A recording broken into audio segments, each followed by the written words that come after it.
নমস্কার বন্ধুরা, তোমরা কেমন আছো? আশা করি সবাই ভালো আছো।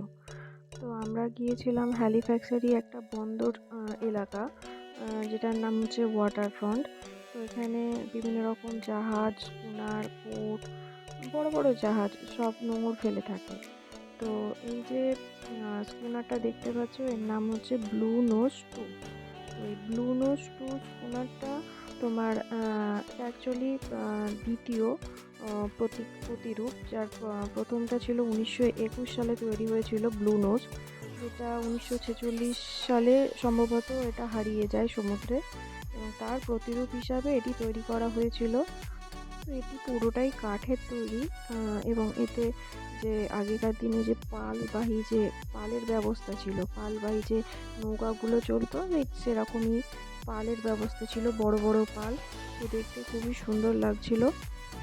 প্রথমে এটি বেসরকারি জাহাজ হিসাবে ব্যবহার হতো, পরে 1971 সালে নোভা স্কোশিয়া প্রদেশে উপহার দিয়েছিল।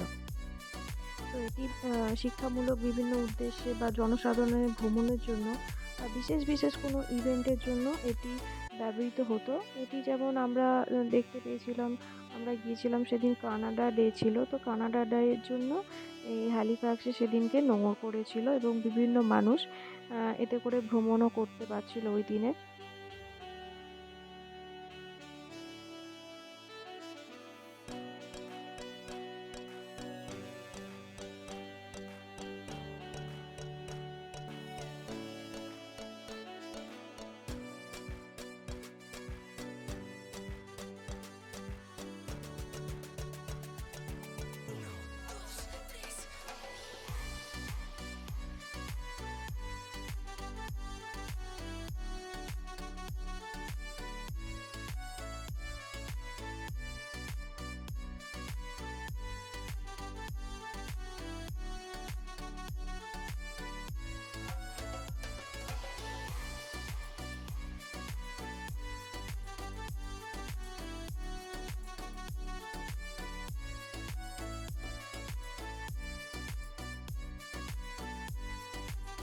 এটা বিভিন্ন রকম চলচ্চিত্রে ব্যবহার করা হয়, এবং কানাডার বিভিন্ন রকম সাংস্কৃতিক অনুষ্ঠানেও অংশগ্রহণ করে।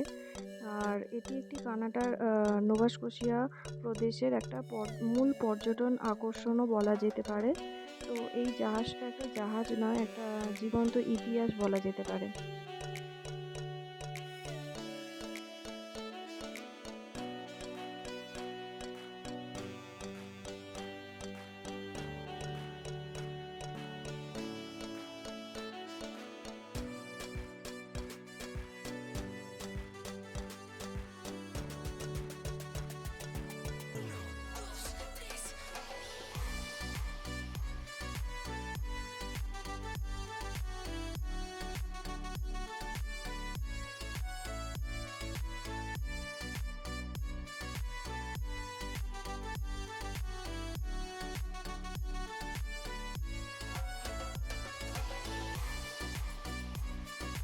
দূরে যে জাহাজটা দেখতে পাচ্ছ, ওটাই হচ্ছে ব্লু নোজ 2 স্কুনার। আমরা যখন কানাডা ডেতে ফিরছিলাম, তখন ওই স্কুনারটা কোথাও একটা যাচ্ছিল। ওতে অনেক মানুষ ছিল, যারা এক জায়গা থেকে অন্য জায়গায় বেড়াতে যাচ্ছিল ওই দিনকে। ব্লু নোজ 2 এর ছবি কানাডার যে 10 সেন্ট মুদ্রা আছে তার পেছনে চিত্রিত করা আছে। তো ওই দিনে একটা নতুন অভিজ্ঞতা হলো, ভালো লাগলো সারাদিনটা। তো ভিডিওটা কেমন লাগলো অবশ্যই জানাবেন। যদি ভালো লাগে একটা লাইক, কমেন্ট, শেয়ার করে দেবেন। অবশ্যই চ্যানেলটা সাবস্ক্রাইব করবেন। সবাই ভালো থাকবেন, সুস্থ থাকবেন।